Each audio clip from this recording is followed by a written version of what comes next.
Yan,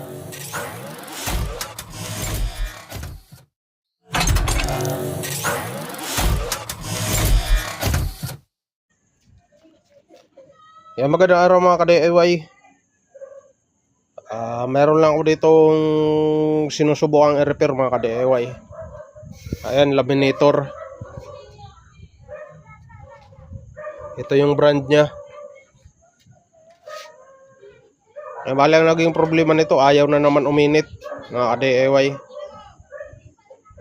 Kaya ako nasabing ayaw na naman uminit kasi ano na rin to mga ka-DIY, na-repair ko na rin to nung nakaraan. Mga ano siguro, mga 2 years ago mga ka-DIY. Nung una ko tong na-repair. Bali yung nasira nung una kong ni-repair to, nung ayaw uminit. Yun naman yung naging problema pala nun mga ka-DIY, gumagalaw-galaw yung ano dito. Ayan, itong meter ng ano, init. Yan, gumagalaw-galaw yan. Pero ayaw uminit dito. Kaya ang pinalitan ko lang doon ito mga ka-DIY, yung tatlo. Yan yung tatlo. Ito. Kasi yung original na nakakabit niyan mga ka-DIY, ganito yung itsura.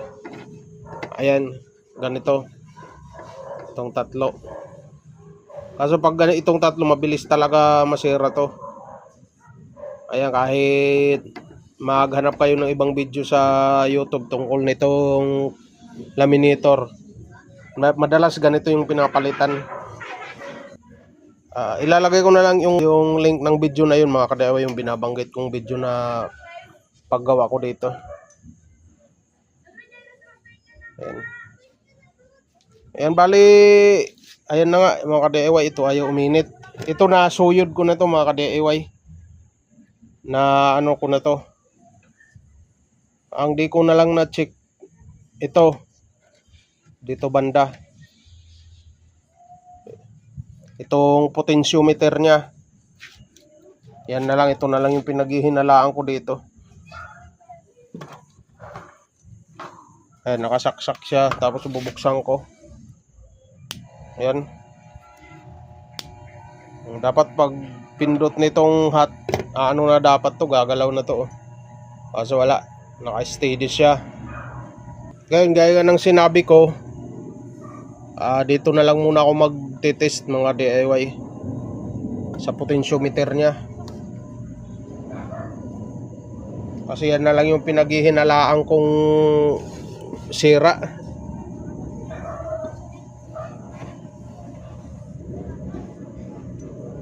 Ayan, bali patayin ko muna.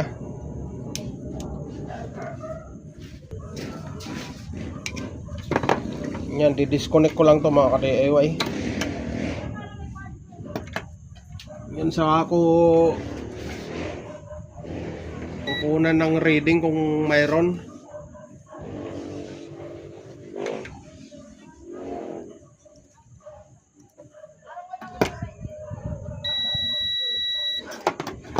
Ayan o.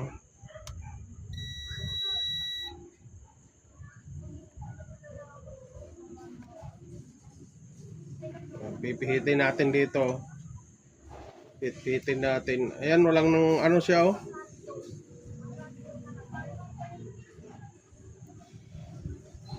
Wala tayong nakukuhang reading. Ayan, wala akong nakukuhang reading mga ka-DIY. Ayan oh, wala.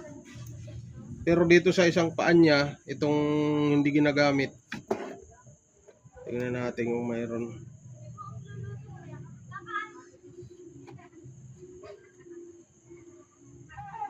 Wala rin pala to.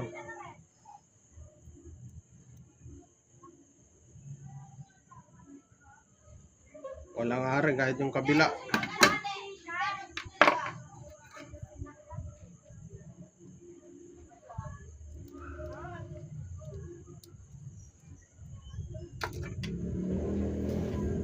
Ngayon susubukan ko tong palitan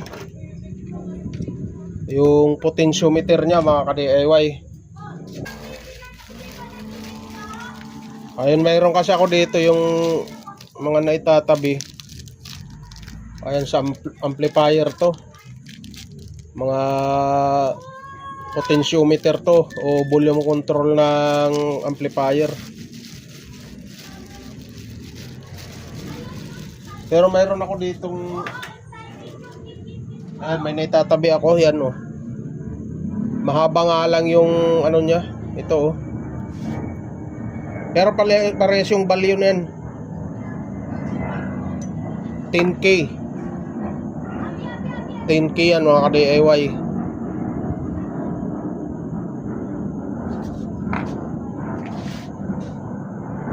Ayan, 10K. Ayan, susubukan natin ikabit to. Kasi ito tingnan nyo. Ayan eh. Ito di ba walang reading kanina. Ito. Ayan oh.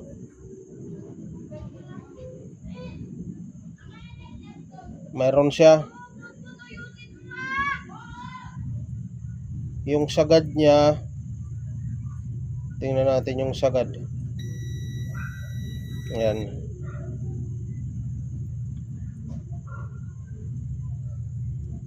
Ayan, 9.66K. Ayan. 9.66. Bali 10 na rin yan, 10. Pag renound off. Ayan, di ba? May reading to.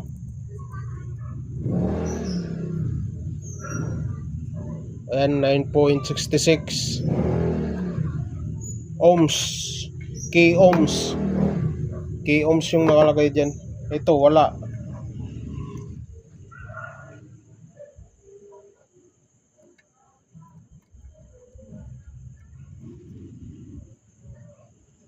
Wala talaga. Kaya susubukan natin pa anuhan to.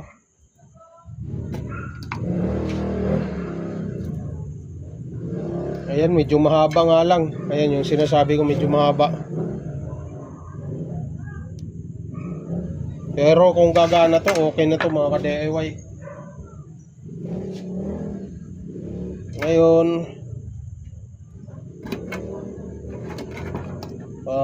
tatanggalin ko.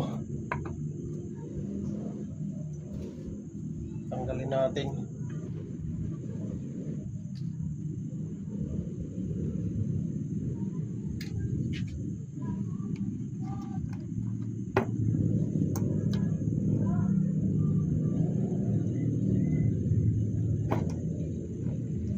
Yun, tapos ikakabit natin dito.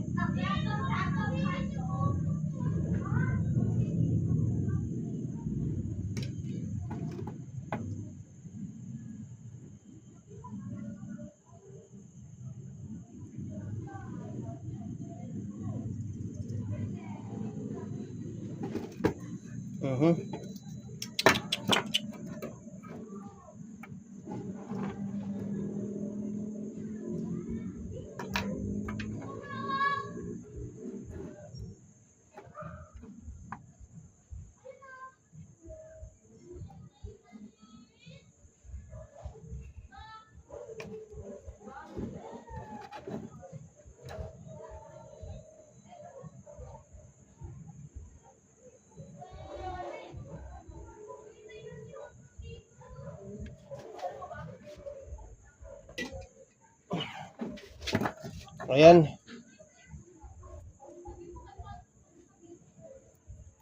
Ngayon, susubok na natin kung gagana siya.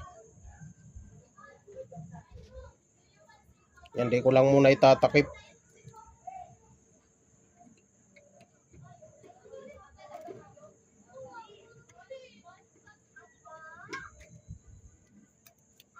Yan, di ko lang muna i-ano mga ka-DIY.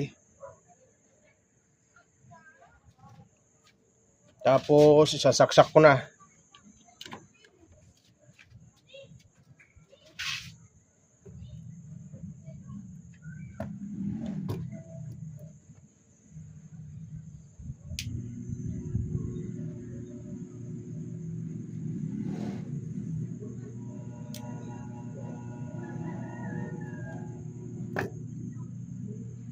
Ayun. Nag-relay mga ka-DIY. Tingnan nyo.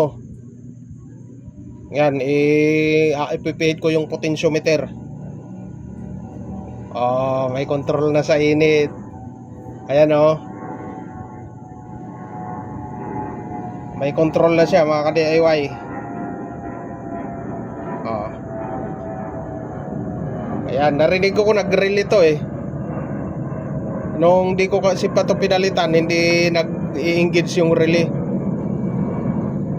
Ayan. O, gumana. Ayan, umiinit na nga mga ka-DIY. O. Ang successful mga ka-DIY. Potentiometer ang may sala. Yan, mainit na yan. Dahil wala akong film dito, yung panglaminate, ipapakita ko na lang sa inyo kung para mapatunayan natin na mainit na nga to. Baka sabihin nyo yan, no? Ayan, papakita ko sa inyo na mainit na nga to. Ayan, dyan pa lang, ano na yan, sure ball na yan. Mainit na yan, umiinit na yan. Pero papakita ko sa inyo, yan, lalagyan ko tubig. Hindi makita.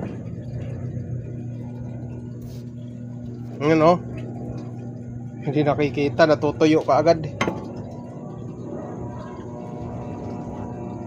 Ayan oh, natutuyo ka agad mga ka-DIY yung tubig.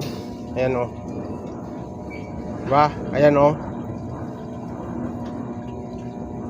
Yan, kumukulo yung tubig. Ayan, mainit na nga yan mga ka-DIY.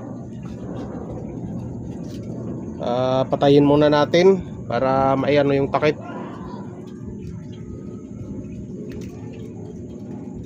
Para may ayos ko yung takip.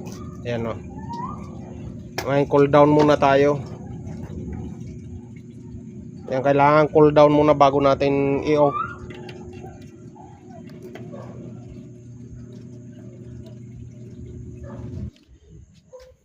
Ayan na nga mga ka-DIY. Naikabit ko na rin tong ano niya, volume control. Ngayon ano ko na lang yung takip. Ibabalik ko na lang yung takip mga ka-DIY. Bali, ayan.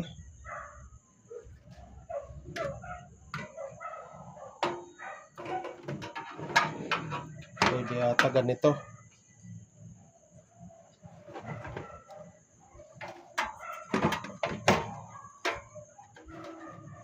Pwede naman yata huli yung pagtornilyo. Ayan, ganyan.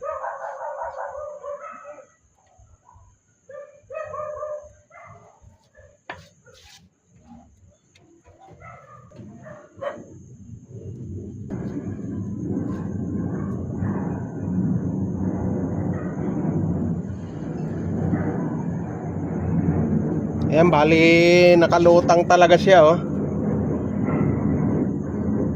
Pero okay lang naman yan mga ka-DIY.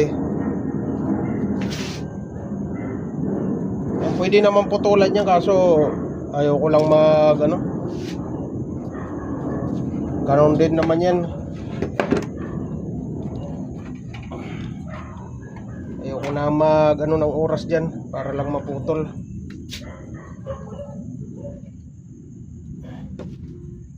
Kung gagana naman, tsaka hindi naman makakasagabal yan, kaya hayaan ko na lang siyang ganyan.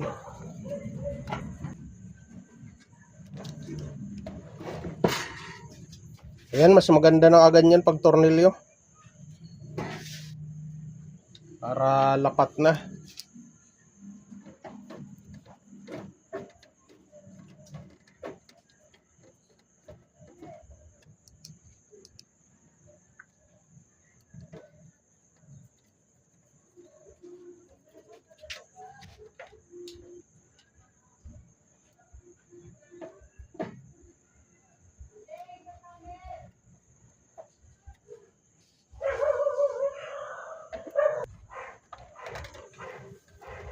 ayan.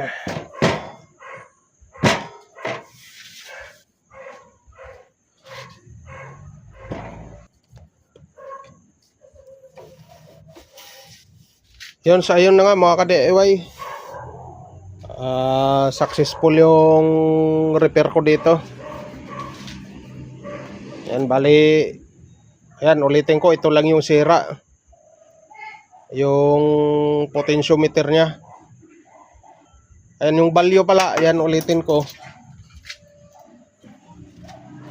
Ayan, 10K. 10K yung value nya mga ka-DIY. Tapos mono. Mono lang to eh. Alam mo, mono lang. Ayan, mono yan. Kasi yung stereo ganito.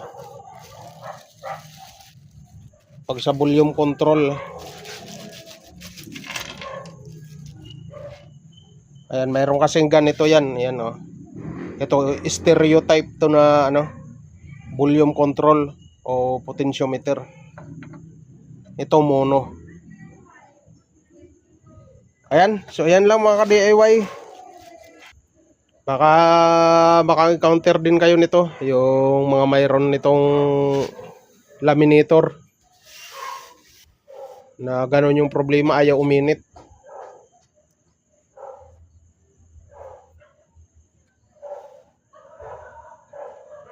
Baka sakali ito rin yung maging problema niya. Ayan, yun lang mga ka-DIY.